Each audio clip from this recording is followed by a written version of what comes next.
කිරීම 273.1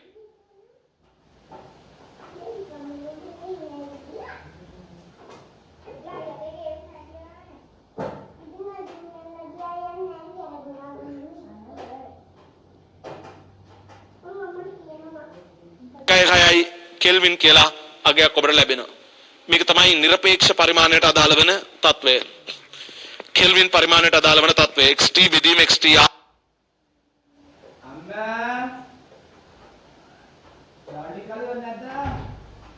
R ඒ කියන්නේ මේ තිබෙන්නේ එතකොට මොකක්ද මේ තිබෙන්නේ යම් උෂ්ණත්වයකට අදාළ උෂ්ණත්ව මිතික ගුණය T උෂ්ණත්වයේදී උෂ්ණත්ව මිතික ගුණය මේ තිබෙන්නේ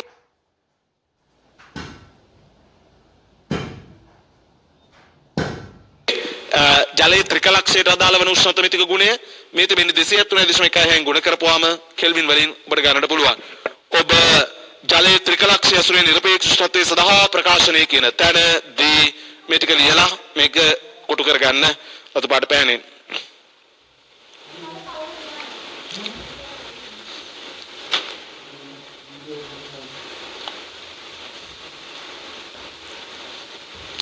මෙන්න මේ දේ වැදගත් පුතා තව පොඩි දෙයක් ඔබ තේරුම් ගන්නට ඕනේ තව වැදගත් කරුණක් තිබෙනවා සෙල්සියස් පරිමාණය සහ කෙල්වින් පරිමාණයේදී කෙල්වින් පරිමාණය ඇත්තම අර්ථ දක්වලා තිබෙන්නේ කෙල්වින් ලකුණු දෙකක් අතර පරතරයයි සෙල්සියස් ලකුණු දෙකක් අතර පරතරයයි දෙකම එක හා සමාන වන පරිදි. ඒක ඊටාත්ම වැදගත්. ඒක ඊට හරිය ලේසි වෙනවා අපේ කාර්යයන් වලදී. ඒ කියන්නේ සෙල්සියස් පරිමාණයේදී ලකුණු දෙකක් අතර පරතරය ගත්තත් සෙල්සියස් පරිමාණයේදී ලකුණු දෙකක් අතර පරතරය ගත්තත් කෙල්වින් පරිමාණයේදී ලකුණු දෙකක් අතර පරතරය ගත්තත් දෙකම එක හා සමානයි. ඒ කියන්නේ තවම අපිට පැහැදිලි කළොත් අපි හිතමු දැන් මේ කාමරයේ උෂ්ණත්වය මම කියනවා අද දින කාමරයේ උෂ්ණත්වය සෙල්සියස් අංශක 5කින් ඉහළයි කියන අදහසම තමයි අද දින කාමරයේ උෂ්ණත්වය කෙල්වින් 5කින් ඉහළයි කියන එකේ අදහස. දැන් අපි නිකන් හිතුවොත් එහෙම ඩොලරයේ වටිනාකමයි රුපියලේ වටිනාකමයි සමානයි කියලා හිතමු. හීනයක් තමයි. නමුත් එimhe සමානයි කියලා අපි හිතමු. එතකොට භාණ්ඩයක මිල ඩොලර් 5කින් වැඩි වෙනවා කියන එකයි භාණ්ඩයක මිල රුපියල් 5කින් වැඩි වෙනවා කියන එකයි දෙකම එකයි නේද? මොකද රුපියලේ වටිනාකම ඩොලරයේ වටිනාකමට සමාන නම් ඒ කියන්නේ මේකේ අනුපාතය එකට එකක් නම් ඒ වෙලාවේදී ඩොලර් වලින් කිව්වත් රුපියල් වලින් කිව්වත් වැඩිවීම දෙකම එකයි නේද? වෙනස කියන එක සමාන වෙනවා. ඒ දෙකේම වටිනාකම් මොනවා වෙනව නම්ද? සමාන වෙනවා නම්. ඒ වගේ සෙල්සියස් ලකුණු දෙකක් අතර පරතරය ගත්තත් කෙල්වින් ලකුණු දෙකක් අතර පරතරය ගත්තත් දෙකම එක හා සමාන ගැන් තිබෙන්නේ. ඒ නිසා සාමාන්‍යයෙන් කෙල්වින් සහ සෙල්සියස් අතර පරතරය සමාන නිසා මෙන්න මේ වගේ සරල සම්බන්ධයක් ඉදිරිපත් කරන්න පුළුවන්. මෙතනදී T කෙල්වින් නගේ කියන්නේ කෙල්වින් උෂ්ණත්වය සමාන වෙනවා සෙල්සියස් උෂ්ණත්වයට 273.15ක් එකතු කරපුවාම ලැබෙන අගය. තේරුණාද පුතා? මේ තිබෙන එක එකතු කරපුවාම ලැබෙන අගයට සමානයි. ඒ කියන්නේ දැන් අපි කිව්වොත් එහෙම කාමර උෂ්ණත්වයේ සෙල්සියස් අංශක 27යි කියලා කිව්වොත් එහෙම මේක කෙල්වින් වලින් කියන්න පුළුවන් 27ට එකතු කරනවා 273.15ක් එතකොට ලැබෙනවා මේකදී මොනවාගෙන්ද මේ උත්තරේ එන්නේ කෙල්වින් වලින් ගන්න පුළුවන්. ඒතර මේ T ගේ අගය 300.15 කෙල්වින් කියලා අගයක් ලැබෙනවා. ඒතර කාමර උෂ්ණත්වයේ 27ක් සෙල්සියස් කිව්වත් නැත්නම් 300.15 කෙල්වින් කිව්වත් අදහස දෙකම එකයි. කාමර උෂ්ණත්වයේ සෙල්සියස් අංශක එකකින් වැඩි වුණොත් මේක 28ක් බවට පත් වෙනවා. මේකෙදී ඒතර මේකත් එකකින් තමයි වැඩි වෙන්නේ. එහෙනම් මේක 301.15 කෙල්වින් බවට පත් වෙනවා. විශේෂයෙන් සඳහන් කර නොමැති අවස්ථාවකදී අපි ඔය 0.15 කියන එක ගණන් වලදී ගැටළු වලදී අපි ගන්නෙ නැහැ. අපි එතකොට ගන්නෙ සාමාන්‍යයෙන් සෙල්සියස් උෂ්ණත්වයක් දීලා තිබුණොත් ඒක කෙල්වින් කරන්න අපි කරන්නේ 273ක් එකතු කරන එක විතරයි. ඒතර සාමාන්‍යයෙන් නම් අපි විශේෂ තත්ත්වයක් දීලා තිබුණ නැත්නම් 27ක් සෙල්සියස් කියන එක අපි කියන්නේ 300ක් කෙල්වින් කියලායි. ඒතර අපි 127ක් සෙල්සියස් වුණොත් මේක 100කින් වැඩි කරොත් මේ අගය 300 400 බවට පත් වෙනවා. ඒතර මේ වෙනසත් 100යි මේ වෙනසත් 100යි. තේරුණාද? ඒ නිසා අපිට මේ තාපය පාඩමේදී උෂ්ණත්වය සෙල්සියස් අංශක 1කින් ඉහළ යෑම කියන කාරණාවයි උෂ්ණත්වය කෙල්වින් 1කින් ඉහළ යෑම කියන කාරණාවයි දෙකම එකයි. කෙල්වින් 1කින් ඉහළ යන ප්‍රමාණයම තමයි සෙල්සියස් 1කින් ඉහළ යන ප්‍රමාණය කියලා කියන්නේ. ලකුණු දෙක අතර කවුරු සමානයිද? පරතරය සමානයි. අගය සමාන නැහැ. පරතරය සමානයි. දැන් පුතා නිකන් හිතලා බලන්න ඔය කියන විදිහට নিরপেক্ষ ශූන්‍ය කියලා කියන්නේ සෙල්සියස් වලින් නම් කීයද? නිරපේක්ෂ ශූන්‍ය කියලා කියන්නේ සෙල්සියස් වලින් නම් කීයද? ඒතර අපේ ළඟ තිබෙන්නේ T සමානයි තීටා ධන 273.15 කියන එකනේ. ඒතර මෙතනදී ආගේ කෙල්වින් නම් බිඳුවනේ.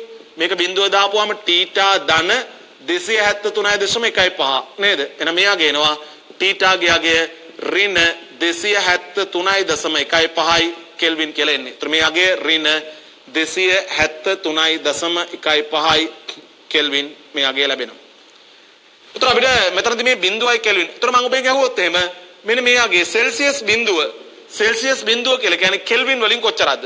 සෙල්සියස් බිඳුව කියලා කියන්නේ කෙල්වින් වලින් නම් සෙල්සියස් බිඳුව කියලා කියන්නේ කෙල්වින් වලින් නම් කොච්චරද පුතා? මෙතනට බිඳුව දාපුවාම 273.0 273.15යි කෙල්වින් බවට පත් වෙනවා. මේක 373.15යි කෙල්වින් බවට පත් වෙනවා. ජලයේ ත්‍රිකලක්ෂය ඊට වැදගත්. ජලයේ ත්‍රිකලක්ෂය කියලා කියන්නේ සෙල්සියස් වලින් නම් කොච්චරද? ජලයේ ත්‍රිකලක්ෂය සෙල්සියස් වලින් කොච්චරද? නිකන් හිතලා බලන්න. ජලයේ ත්‍රිකලක්ෂය සෙල්සියස් වලින් හොයන්න. ජලයේ ත්‍රිකලක්ෂය සෙල්සියස් වලින් හොයන්න. කීයද? මේක T ජලයේ ත්‍රිකලක්ෂය. මේ T ගේ අගය 273.16යි. තීටාගේ අගය ධන 273.15යි. උත්තරේ තීටාගේ අගය 0.01යි සෙල්සියස් කියලා අගයක් ලැබෙනවා. ජලයේ ත්‍රිකලක්ෂයට අනුරූප උෂ්ණත්වයේ සෙල්සියස් වලින් කිව්වොත් 0.01යි. 0.01යි සෙල්සියස් කියලා එන්නේ. පැටවුණාද පුතා? ජලයේ ත්‍රිකලක්ෂයට අනුරූපව ඔබට ඕන ලියන පොතේ මේක සඳහන් කරගන්නට පුළුවන්. මම මේ තිබෙන කරුණු ටික මේ තිබෙන අගයන් ටික දාගත්ත හැකි ඔබට ලියන පොතේ නේද? ලියන පොතේ ඕනනම් දාගන්න පුළුවන් පුතා. ඒතර මේකේ මේකට ඕනනම් දාත හැකිනේ. පහළ අචල ලක්ෂය නෙමෙයි. මේක ඉහළ අචල ලක්ෂය. මේක ජලයේ ත්‍රිකලක්ෂය. ජලයේ ත්‍රිකලක්ෂය. පහළ අචල ලක්ෂය, ඉහළ අචල ලක්ෂය, ජලයේ ත්‍රිකලක්ෂය. පැහැදිලිද? ඒතර වලට මේ තිබෙනකේදී ඒතර මේ අතර සෙල්සියස් වලින් නම් මේක බිඳුව ඒව දාගන්න. සෙල්සියස් වලින් නම් 100. මේක නිරපේක්ෂ ශූන්‍ය. සෙල්සියස් වලින් නම් ඍණ 273.15 කෙල්වින් වලින් නම් බිඳුව. ඒතර මේ තිබෙනකේදී 0.01යි සෙල්සියස් ජලයේ ත්‍රිකලක්ෂය. සෙල්සියස් වලින් 0.01යි 273.15 එක පටලවා ගන්න එපා. සමහර ළමයි හිතනවා ජලයේ ත්‍රිකලක්ෂයට අදාළ උෂ්ණත්වයේ සෙල්සියස් වලින් බිඳුව වෙන්නේ නැති කියලා. නෑ. සෙල්සියස් බිඳුව නෙමෙයි 0.01. ඒක අහන්න පුළුවන්. ජලයේ ත්‍රිකලක්ෂයේදී උෂ්ණත්වයේ සෙල්සියස් වලින් බිඳුව නෙමෙයි 0.01. 0.01යි සෙල්සියස්. 0.01යි සෙල්සියස් තිබෙන්නේ. 0.01යි 273.16යි කෙල්වින්. ඊට වැදගත් සෙල්සියස් ලකුණු දෙකක් අතර පරතරයයි කෙල්වින් ලකුණු දෙකක් අතර පරතරයයි දෙකම මොනවා විය යුතුයිද? එක හා සමාන බව ඔබ මතක තියාගන්න. විශේෂයෙන් සඳහන් කිරීමක් කරලා තිබෙන්නේ නැත්නම් අපි 273ක් එකතු කරපුවාම කෙල්වින් අගය ලැබෙන බව තමයි ගන්නෙ. මෙන්න මේක යටින් බලන්න ඔබට සෙල්සියස් ලකුණු දෙකක් අතර අන්තරය හා කෙල්වින් ලකුණු දෙකක් අතර අන්තරය එක හා සමාන වේ. සෙල්සියස් ලකුණු දෙකක් අතර අන්තරයයි කෙල්වින් ලකුණු දෙකක් අතර අන්තරයයි එක හා සමාන වේ. එක හයිලයිට් කරගන්න. සෙල්සියස් ලකුණු දෙකක් අතර අන්තරය සහ කෙල්වින් ලකුණු දෙකක් අතර අන්තරය එක හා සමාන වේ. එබැවින් යම් උෂ්ණත්ව වෙනසක් සැලකීමේදී සෙල්සියස් පරිමාණය හා නිරපේක්ෂ පරිමාණය සඳහා ලැබෙනුයේ සමාන අගයකි. ඒතර මේකදී යම් උෂ්ණත්ව වෙනසක් යම් උෂ්ණත්ව අගයක් නෙමෙයි. දැන් කාමර උෂ්ණත්ව සෙල්සියස් වලින් 27යි. කෙල්වින් වලින් 300යි. අගය සමාන නැහැ. හැබැයි කාමරයේ උෂ්ණත්වය සෙල්සියස් 5කින් වැඩි වෙනවා කියන එකයි කෙල්වින් 5කින් වැඩි වෙනවා කියන එකයි දෙකම කතාව එකයි. වෙනස එකයි. එබැවින් යම් උෂ්ණත්ව වෙනසක් සැලකීමේදී සෙල්සියස් පරිමාණය හා නිරපේක්ෂ පරිමාණය මොනවා විය යුතුයිද? එක හා සමානයි. මේ සමීකරණය තියලා ඔබ කොටු කරගත්තා නම් T කෙල්වින් සමානයි තීටා සෙල්සියස් 273.15යි. බලමු අපි මේක කෙල්වින් පරිමාණයට අදාළ ගැටලු කිහිපයක් කරලා ඊට පස්සේ උෂ්ණත්වමාන වර්ගවලට යොමු වෙන්න.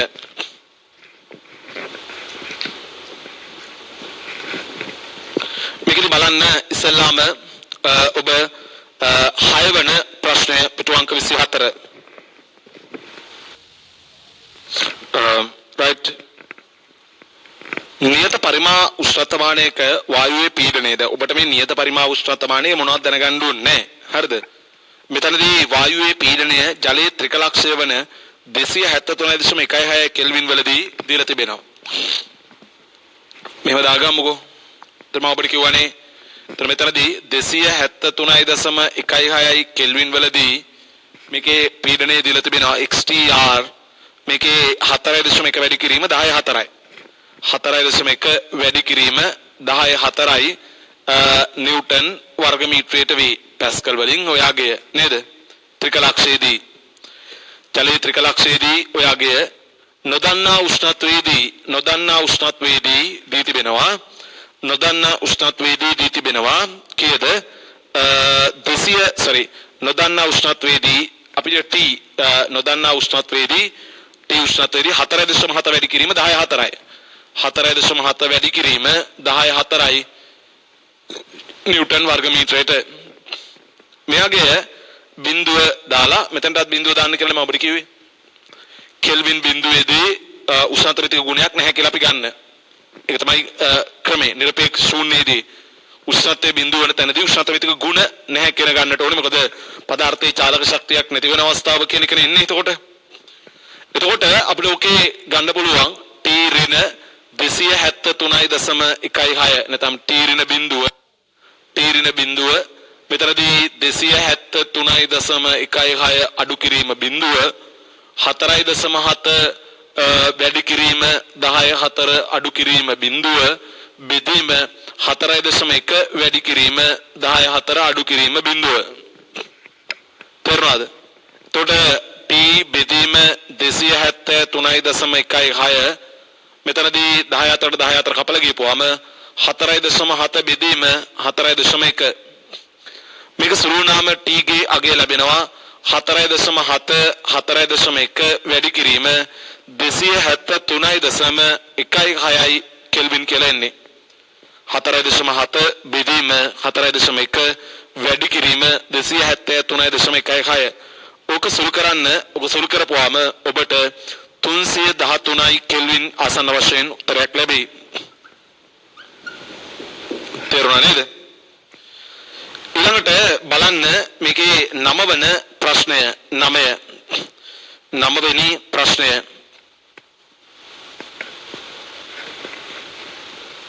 ඒක පොඩ්ඩක් එකපාරට ඒකේ හැඩය ඔබට හිතා ගන්න බැරි වෙයි.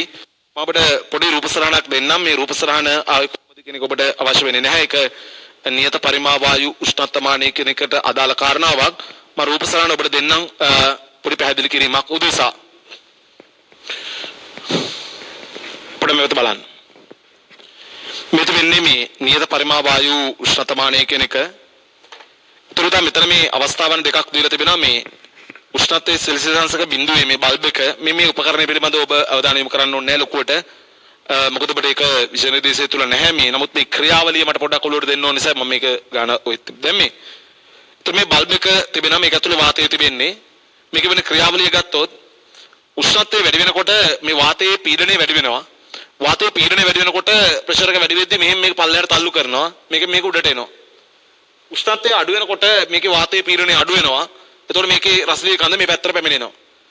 ඒතර මේ වෙලාවේදී ඔබට වෙලා තිබෙන දේ පොඩ්ඩක් බලන්න. ඒතර මේ නලය, අතර මෙතන මේ තිබෙන නලය රබර් නලයක් තිබෙන්නේ. ඔබට මේ ඒ කියන නලය උස් පහත් කිරීමක් කරන්න පුළුවන්. ඒතර එහෙම උස් පහත් කිරීම මගින් තමයි හැම වෙලේදීම මේක මෙතනට ගේන්නේ. නැත්නම් ඔයාලට හිතෙන්න පුළුවන් මෙහි පීඩනය වැඩි වුණාම මේක මෙතනින් පහළ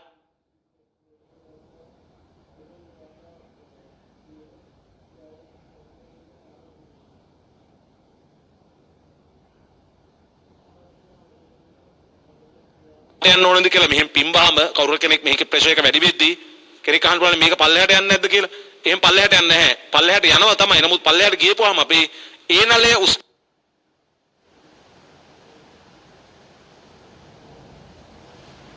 පහත් කිරීමෙන් හැම වෙලෙදීම සිර වී තිබෙන වාත කොටසේ පරිමාව නියතව පවත්වා ගන්නවා. රයිට්? ඒතර මේකදී ඒ නලය උස් පහත් කිරීම මගින් සම විටම සිර වී තිබෙන වාත කොටසේ පරිමාව නියතව තබා ගනී. අපි ඕනනම් ඉස්සෙල්ලාම ඔබ ඉක්මනින් රූපසරහන ඇඳ ගන්න බලන්න තා අවස්ථා දෙකේදී රූපසරහන ඇඳ ගන්න ටක් ගාලා. ඒතර මේ 0 සෙල්සියස් අවස්ථාව අරක තීටා අවස්ථාව. එතකොට රයිට් ඉක්මනින් රූපසරහන ඇඳලා මෙතන මේ ඒ නලය කියන එකනේ විවෘත නලය බවට පත් වෙන්නේ. ඒතර ඒ නලය අපිට උස් පහත් කරන්නට පුළුවනි. ඒ නලය අපිට උස් පහත් කරන්න පුළුවන්. රයිට් උඩට පල්ලෙහාට ගන්න පුළුවන්.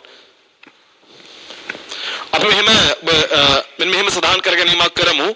ඔයාලා ලියා ගන්න මෙතනදී මේ ඒ නලය උස් පහත් කිරීම මගින් රයිට් ඒ නලය උස් පහත් කිරීම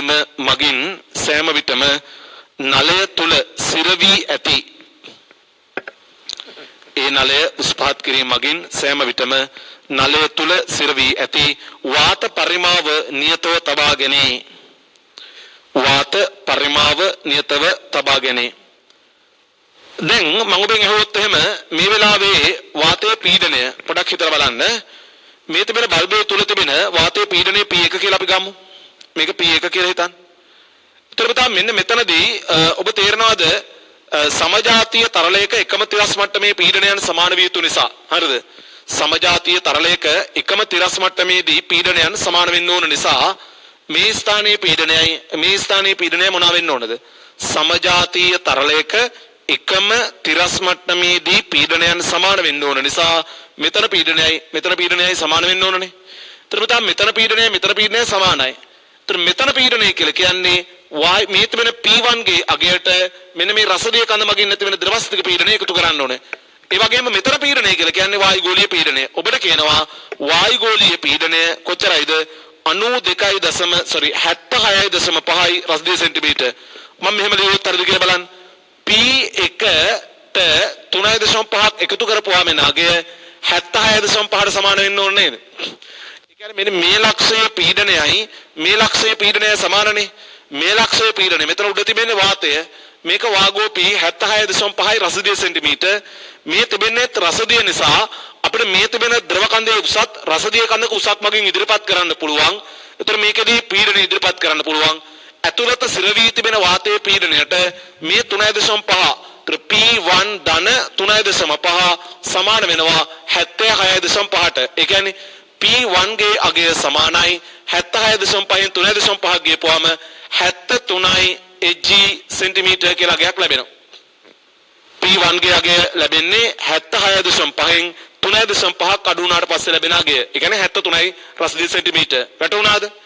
එතකොට මේ තිබෙන එකේදී ඔබට ඇතුළත පීඩනය මම P2 කියලා ගත්තොත් මේ වෙලාවේදී මෙතන පීඩනය P2යි මෙතන පීඩනය කියලා කියන්නේ වාගෝ Pට මේ අගය එකතු වෙන්න ඕන. බලන්න පුතා P2 අගය සමානයි වායුගෝලීය පීඩනයට 76.5ට එකතු වෙන්න ඕනේ 92.4. ඒ කියන්නේ 5.4යි 9ක් බවට පත් වෙනවා. මෙතනදී 8යි 168.9ක් බවට පත් වෙනවා නේද?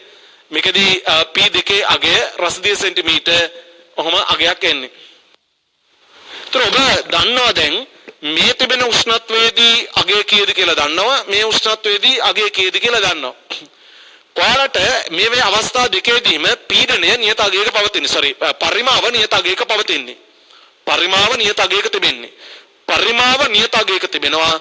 පීඩනය අවස්ථා දෙකේදී වෙනස් වෙලා තිබෙනවා උෂ්ණත්වය වෙනස් වීම මත. අර අපි කතා කරපු සම්බන්ධතාවයට අනුව හරිද? අපි කතා කරපු මේක බොයිල් නියමයේ පාවිච්චි කළා. මේ තිබෙන එකේදී අපිට ගන්න පුළුවන් අපිට මේක පීඩන නියමයේ භාවිතා කරලා කෙලින් උත්තරේ ගන්නත් පුළුවන්. කවුරු හරි කෙනෙක් දරුවෙක් පීඩන නියමයේ දන්නවනම් ඒකත් මම කියන්නම්. නැත්නම් මේ විදිහට යමු. මේක විදිහට යමු. මෙයන් පුළුවන්. ඔබ දන්නවා බිඳුවේදී 0යි කෙල්වින් වලදී බිඳුවයි පීඩනය. ඔබ දන්නවා 0ක් සෙල්සියස් වලදී ඒ කියන්නේ 273.15යි කෙල්වින් වලදී 273.16 දී නෙමෙයි 273.15යි කෙල්වින් වලදී 1.5යි කෙල්වින් වලදී මේ අගය කීයද පුතා 73යි Hg සෙන්ටිමීටර්. තේරුණාද ඔබට? ඒ වගේම මෙතනදී ඔබට ඕනේ මේ වෙලාවේදී T ගේ අගය කීයද? ඒ වෙලාවේදී මෙතන අගය 168.9යි Hg සෙන්ටිමීටර්. බලන්න තේරුණාද කියලා? මොකද මේක සෙල්සියස් පරිමාණයෙන් නෙමෙයි මේක ලියන්න වෙන්නේ. මේක ලියන්න වෙන්නේ කෙල්වින් පරිමාණයෙන් නේද? කෙල්වින් පරිමාණයෙන් මම ලියනවා. කෙල්වින් පරිමාණයෙන් ලියනවා. ඒතර බිඳුවක් කෙල්වින් බිඳුව 273.15 කෙල්වින් මේ අගය T ගේ අගයේදී මේ අගය. දැන් අර සුපුරුදු විදියට මේක කරන්න පුළුවන්. T ඍණ බිඳුව 273.15 ඍණ බිඳුව. මේක 273.15 ලිව්වේ බිඳුවක් සෙල්සියස් වලදී නිසා. මෙතනදී 168.9 ඍණ බිඳුව මෙතනදී 73 ඍණ බිඳුව එහෙනම් t ගේ අගය ලැබෙනවා 168.9 බෙදීම 73 වැඩි කිරීම 273.15යි කෙල්වින් කියලා අගයක් ලැබෙනවා. ඔය විදිහට ගන්නට පුළුවන්. ඔය විදිහට ගත හැකි. පැහැදිලිද? ඔය ක්‍රමයේ අනුගමනය කිරීමක් කරන්න. ඊට පස්සේ එන උත්තරෙන් කීයක් අඩු කළාමද 273.15ක් අඩු කරපුවාම ඔබට ගන්න පුළුවන් මොකේ අගයද සෙල්සියස් වලින් මේක උත්තරේ කීයද කියලා හදා ගන්නට පුළුවන්. තේරුණා නේද පුතා? 200 උතරදී ගානේ බලන්න 273.15ම අරගෙන 273 අරගෙන දැන් උත්තරය අරන් තිබෙන්නේ. ආසන්න වශයෙන් 273 ගැනීමත් මේ වැඩේට ප්‍රමාණවත්. හරි නේද? ගැටලුවක් නැහැ. ඔබට ඒකත් හදාගත්ත හැකි. මේකේ 11 වෙනි ගානත් ඔය විදිහටම තිබෙන අවස්ථාවක් තිබෙන්නේ. 11 වෙනි ගාන එකත් ඔබ ගෙදරදී හදන්න 11 වෙනි ගණන. මේක මේ 10 වෙනි ගාන කියන එක මම උෂ්ණත්මාන කරපුවාම මේකේ පැහැදිලි කිරීමක් ඔබට කියලා දෙන්නම්. 12 වෙනි එකත් ඔබට කරන්න පුළුවන්. ඒතර ඉතිරි ගණන් වලට විවරණයක් ඔබට ලැබෙනවා. මේ ටියුට් එකේ සම්පූර්ණ විවරණයක් ඔබට ලබා ගැනීම හැකියාවක් තිබෙනවා. බලමු දැන් මෙහෙම වෙන්න පුතා. දැන් පළවෙනි මේ මාසයේදී ඔබට 7 to 7 එකක් අපි දා 3 වෙනිදා පන්ති දවසේදී දුන්නා. අනිත් එක මේ ටියුට් එකත් එක්ක තව 7 to 7 එකක් ලැබෙන්නට කටයුතු කළා. ඊට පස්සේ තව 7 to 7 දැන් ලබන මාසේ දක්වා මේක ක්‍රියාත්මක වෙනම නම් ඒ කියන්නේ අපිට ආයි සතියේ 7 to 7 එකයි හෝම්වර්ක් ඇසස්මන්ට් එකයි කියන විතරක් වාලේ මේකේ තේරුමක් නැහැ. ඒක නිසා මම සැලසුම් කරේ ඊළඟ මාසේ පළවෙනි දිනදලා ඔබට ඊළඟ මාසයේදී අදාළ නිබන්ධන ටික සම්පූර්ණ වෙන්න. ඒ කියන්නේ 7 to 7 නිබන්ධන 4ක් මම දෙන්නම් එකපාර. 7 to 7 4යි හෝම්වර්ක් ඇසස්මන්ට් 4යි තාපේ දෙවෙනි ටියුට් එකයි මේ ටියුට් එකේ සම්පූර්ණ ආන්සර් ෂීට් එකයි ඒ ડોකියුමන්ට්ස් ටික ඔක්කොම එක දවසේ විල ගෙනින විදිහට හදලා දෙන්නම්. ඒක ලබන මාසේ පළවෙනි ඉඳලා ඔබට ගන්න පුළුවන් වෙන විදිහට හදලා දෙන්න. අත දවස් 10ක් නේ තියෙන්නේ. ඒතර අපි ওই දැනට කරගෙන යන වැඩ ටික කොහොම කරගෙන යන්න. ලබන මාසේ මුල් සතියේ එකපාර පැක් එකක් හදලා දෙන්නම්. ඒ ටික ඔක්කොම එකට ගෙනියන්න. එතකොට සතිය ඔබ එන්න ඕනේ නැහැ කියලා අනවශ්‍ය කරදරයක් පොරපත් වෙනවනේ. ඒක තේරුමක් නැහැ. සමම ඊළඟ පාර 7 to 7 4කුයි හෝම්වර්ක් ඇසස්මන්ට් 4කුයි තාපේ දෙවෙනි ටියුට් එකයි මේකේ ආන්සර් ෂීට් එකයි පදාර්ථ යාන්ත්‍රික ගුණ ආන්සර් ෂීට් එකයි ඔක්කොම ටික ඔබට එකක් කරලා දෙන්නම්. ඒක ලබන පළවෙනි ඉඳලා ආයතනට ආපුවම ගන්න පුළුවන් විදිහට හදලා දෙන්නම්. හරි නේද? මේ සතියේ ওই දීපු ටික කරන්න. right අපි පොඩි විවේකයක් අරගෙන ඊට පස්සේ ඊළඟ කොටසට යමු උෂ්ණතමාන කොටස. right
වීඩියෝ එක නතර වෙලා.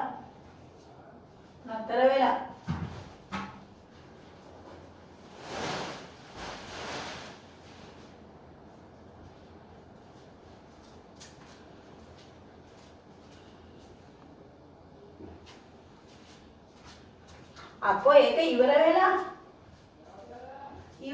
ඒ කාලෙට දාන්න වෙයි.